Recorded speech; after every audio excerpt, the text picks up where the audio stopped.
So I know that there's a lot of sensitivities here. So just kind of whatever you're allowed to say. But I want to go a little bit deeper on the whole idea of space and obviously the idea of a space force and all of that. I think people immediately jump to, oh, well, what are we going to do? Protect ourselves from the aliens, right? Or some kind of outrageous kind of edge case type situation. But really what you're talking about here is one, there's a lot more communication infrastructure.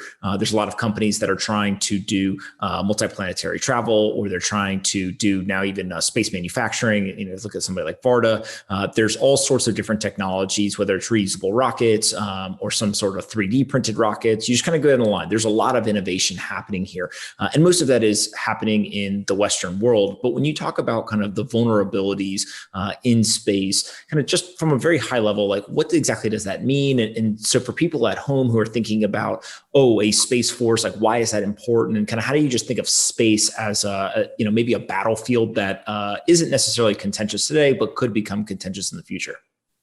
I think the Space Force has been cathartic in that it has woken us up from this naive dream state assumption, whatever it might be, that space will not be an area, not be a contested area, that somehow that was going to be off limits. We're not going to do bad things up there. It'll be restricted to normal domains of land, sea, air, et cetera, and cyber.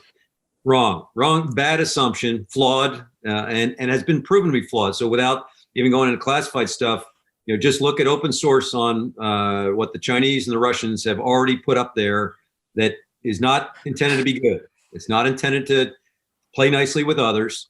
And ask yourself, okay, what have we done to protect ourselves, much less to balance, that playing field there? And so I think Space Force will help us focus on that. I don't think that Space Force was sufficiently birthed with enough of its own wherewithal. It's still way too tied to the Air Force. Now you can argue that it was part of the Air Force before, but both from a process and a kind of a linkage, budgetary, et cetera, it's still very much a kind of an Air Force baby, even as listed as a separate department or separate service.